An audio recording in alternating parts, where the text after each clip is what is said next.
Good day everyone. We are the Group 6 and we are going to tackle about Hong Kong Police Force. Like in the Philippines, Hong Kong has also their police. So let's go.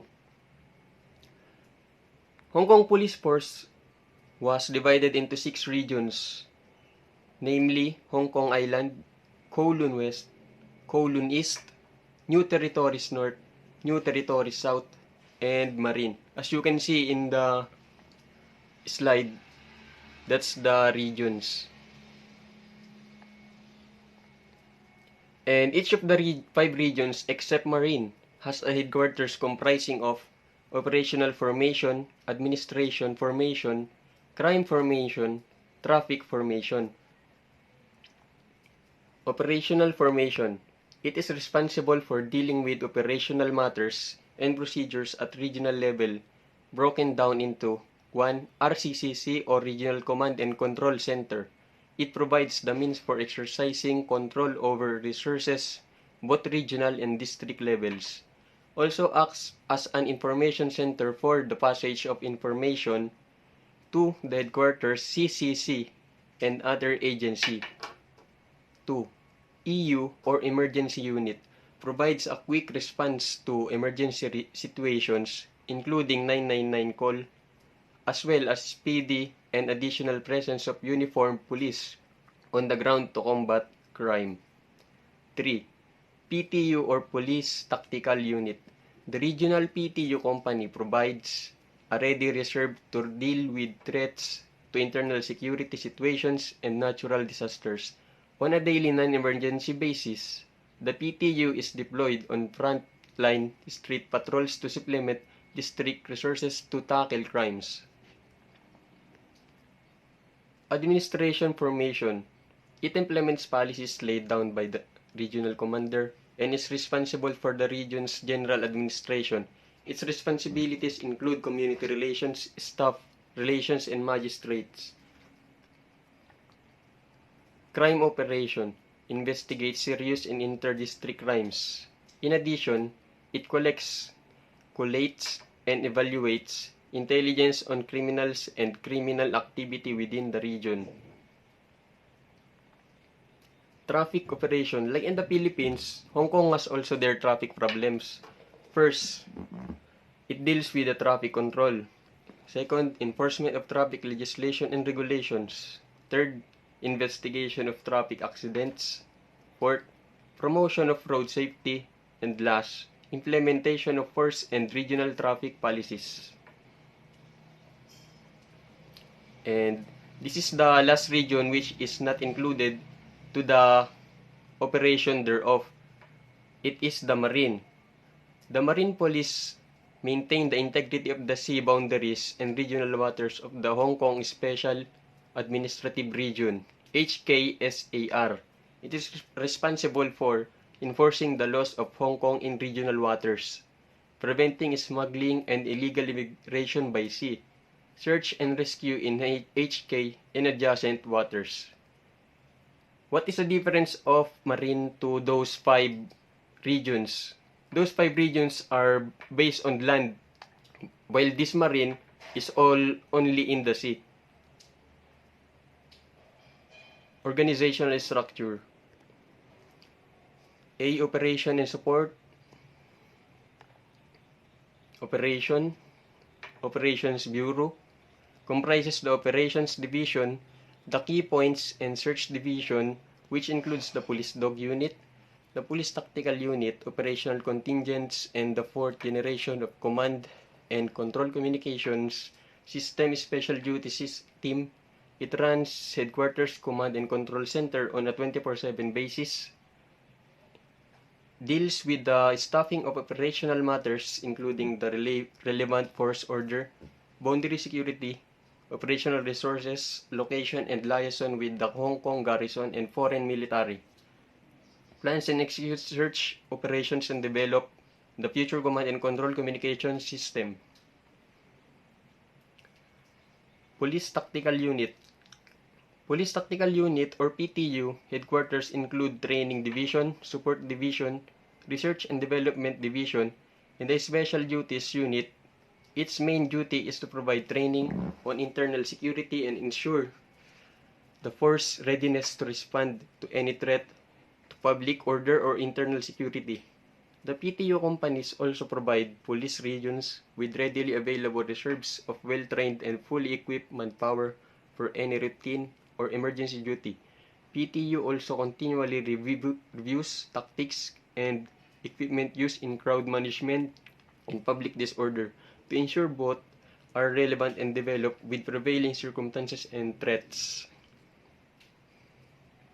Explosive Ordnance Disposal Bureau, responsible for dealing with all illegal explosive objects other than small arms ammunition, including chemical, biological, radiological, and nuclear (CBRN) weapons in Hong Kong. The Bureau is trained and equipped to deal with items both on dry and land and underwater, and is called out, on average, over 1 to 2 times per week.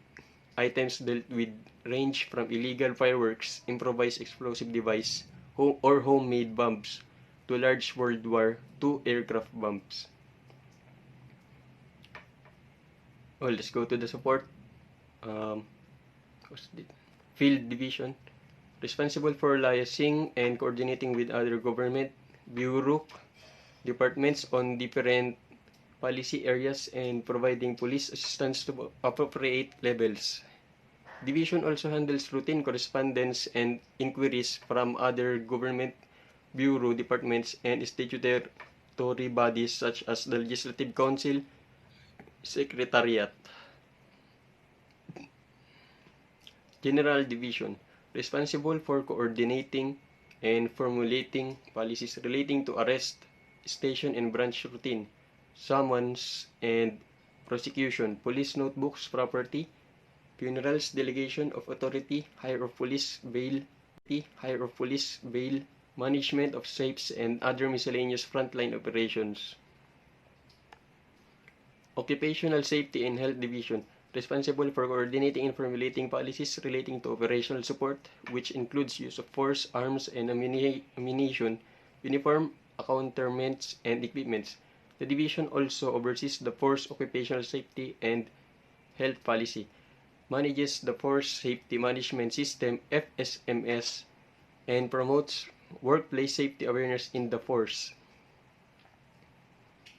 Police Licensing Office acts as the licensing authority for a number of licenses and permits, including security personnel permits, arms licenses, temporary liquor license, and societies registration, as well as coordination of policy matters relating to public order events. Transport Division, responsible for managing the police vehicle fleet. This encompasses vehicle procurement, maintenance, and the allocation of vehicles throughout the force. Together with Police Driving and Traffic Training Center is also has responsibility for maintaining police driving standards and driver discipline, and administers civil claims against the Commissioner of Police arising from traffic accidents involving police vehicles. Force Data and Access to Information Coordination Unit, responsible for devising internal policy on and ensuring compliance with the Personal Data Privacy Ordinance, Code on Access to Information, Sex Discrimination Ordinance, Disability Discrimination Ordinance, Family Status Discrimination Ordinance, and Race Discrimination Ordinance, and coordinates force response to such matters. So what is the difference of crime wing and security wing? The difference of crime wing investigates serious and major organized serious crimes involving all types of activities, while security wing is responsible for a range of security-related matters, including VIP protection and many more. So an example of crime wing is human trafficking and extortions, and many more. Well then, let's proceed to the types of bureau. So basically, there are 7 types of bureau, which I will tackle. So the first one is the Commercial Crime Bureau. Commercial Crime Bureau investigates serious and complex commercial fraud, Example of these ones are forgering of currencies and more likely computer crimes. Then number 2, the CSTCB, or what we called Cybersecurity and Technology Crime Bureau. So they are the one that is in charge with the primary responsibilities of maintaining the cybersecurity of Hong Kong and preventing and detecting technology crimes. Then number 3 is the Narcotics Bureau. Well, the Narcotics Bureau is the one that is responsible for collecting intelligence about the import, manufacture, and distributions of dangerous drugs within their country and also on abroad. Well, then they are the one that actively traces, freezes, and confiscates any drug-related crimes. Then number 4 is the Criminal Records Bureau. So basically what we call, they are the sole repository for all criminal records. So what is sole repository? Sole repository is what we call relating to one individual or group and no other. Well, then they are the one that maintaining a variety of indices of convicted criminals, wanted persons, and more.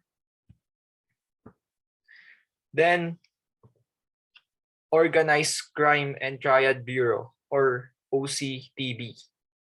Well, then they are the one that investigates complex and organized crimes and serious triad offenses. They're the one that pulled resources and expertise from different sources to tackle sophisticated and syndicated criminal activities, including money laundering. Then the Criminal Intelligence Bureau. They're the one that has a role in kidnapping and terrorist incidents. They also conducts research on such activities and mounts intelligence based on operations against syndicates, and then cultivates information in relation to criminal activities and more. And then what we call the Identification Bureau. These are the one that is responsible for the detection and identification of fingerprints from a crime scene and giving evidences in court. So therefore, they do photograph, and just like the what we call, basta. Then the Forensic Firearms Examination Division. So they are the one that is responsible for such non-crime related subjects as the evaluation of arms and ammunition and the testing of bulletproof vests for the force. It is the sole repository for fired ammunition from a crime cases where no weapon has been recovered for crime-related fired ammunition for any possible connection in it. And basically on what I said in the Identification Bureau is they are the one is mostly they are the forensic that is the one doing it. Hong Kong Personnel Training and Management. For personnel and training, it consists of 3 branches. The first branch is the Human Resources branch, which is divided in 2 sections. The first section is the Human Resources groups. It deals with performance management, career development, postings, increments, advancements, manpower planning, and all recruitment matters. The second section is the Promotions and Research group. It handles all matters relating to promotions and conducts researches on best practices in human resources management. The second branch is the Conditions of Service and Discipline branch. This branch deals with retirement, resignation, renewal of contracts, and other general conditions of service matters relating to police officers in the force. It also handles discipline and quartering matters. The third branch is the Personnel Services and Staff Relations branch. It is divided into 5 groups. The first group is the Catering Clubs and Sports Group. It looks after catering, sports, the Police Sports and Recreation Club, the Police Officers Club, and 4 other recreation centers. The second group is the Welfare Services Group. It provides personal and family welfare services at regional level and resettlement services. The third group is the support group. It provides welfare support, which includes managing and administering a number of benevolent funds and schemes, namely Police Children's Education Trust, Police Welfare Fund, group insurance plans, police souvenir gallery, staff purchase scheme, holiday home, hotel facilities, and other major welfare projects. For the fourth group, it is the Psychological Services Group. It provides professional counseling and educational services to force members. The fifth group is the Staff Relation Group. It deals with staff relations, consultations with staff associations, and matters affecting the morale, provide guidance to district and divisional staff in furtherance of harmonious staff relations, and manages the problem of indebtedness of some police officers. Next is the Management Services. The Management Services has two wings. The first one is the Information System Wing. It plays a strategic and policy-making role in coordinating all matters concerning IT security, audit, administration, finance, planning, personnel and training matters within the wing. The second wing is Service Quality Wing. It is responsible for spearheading initiatives to improve services provided to members of the public and force that facilitates the promotion of efficiency, effectiveness, and economy.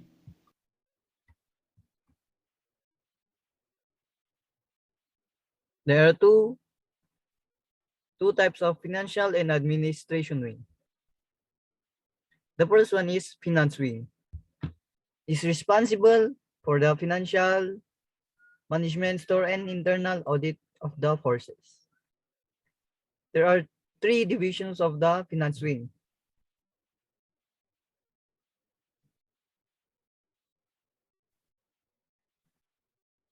The first one is finance division.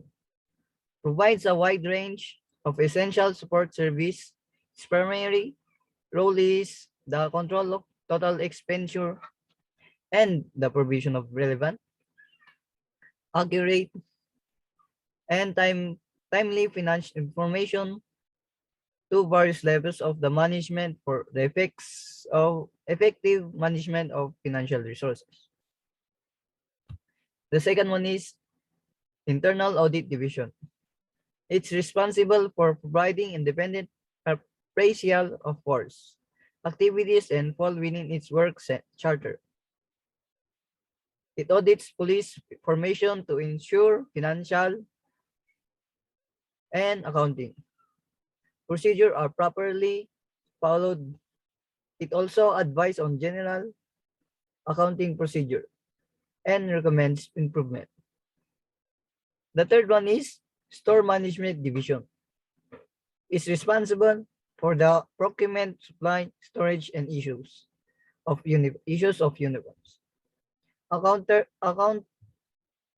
Accountments, equipments, arms, ammunition, stationery, and office.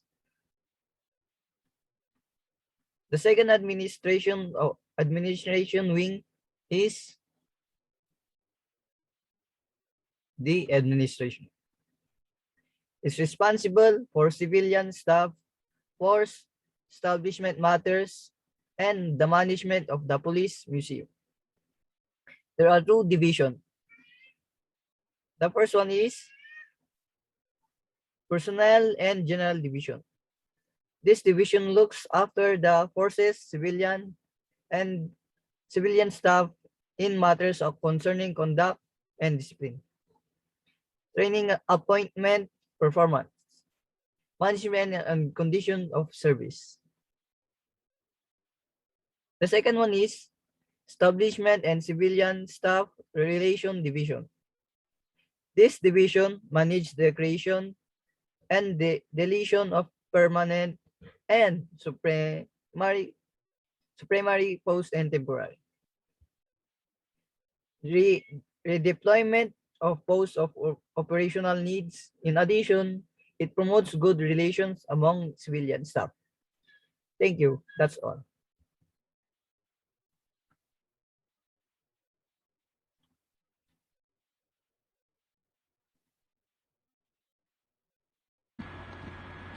Planning and Development Branch, it is where the recruiting of a masked member that will be going to enforce and the moving law provider for the citizens' peace and orders.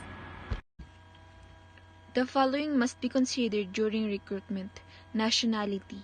It automatically considers the person that will be applicable for enforcing his people and for the society to observe. It must be qualified person of Hong Kong by birth. Academic and language proficiency requirements. Hong Kong is a tourist spot country and the enforcement are also required to have a communicative best way skills in order to the tourists to abide them. Physique. Maintenance of physical or body image in order to comply with the intense defense of the enforcement. Essential attributes. Considerable by their needs. Age requirements. Joining at 18 years of age would reach at the top of the station sergeant's incremental scale at about the age of 41 years or 14 years before the standard retirement age of 55 years. Selection. Even though you have a chance in managing to comply with the recruitments, there are still ways of Hong Kong Department to challenge you by handling the sequence of selection. Application. A document that has all your personal data and skill. Written examination. It can be neurological test or academic test to measure your learning proficiency. Extended interview. Questioning for further knowing you better. Psychometric tests. These tests are an assessment of mental agility. You will need to be prepared to answer the questions rapidly without compromising accuracy. Final interview. It is the time that you must give on all your best by trying to answer every question in very good manner. Physical fitness test. As soon as becoming a police officer, there are many challenges that you may encounter, so this by they will test your body into knowing if you have passed and can be seen as physically fit officer. Integrity checks and medical examination. You may fail this if you have a very bad condition that may cause you to be failed in rendering service. Commandant and Deputy Commandant are the highest ranking officer that are inapplicable with enforcing its underdivision. Chief Superintendent of Police normally commands a branch or district formation. Senior Superintendent of Police normally commands bureau or is second in charge of district. Superintendent of Police normally commands a headquarters, unit, or police division. Chief Inspector of Police normally second in charge of a headquarters, unit, or police division. Senior Inspector of Police, Sub-Unit Commander. Inspector of Police, Sub-Unit Commander. Probationary Inspector of Police, Sub-Unit Commander. Station Sergeant, Sub-Unit Commander or second in charge of sub-unit. Sergeant, Sector Commander, Vehicle Commander. Senior Police Constable, Beat Patrol Officer. Police Constable, Beat Patrol Officer.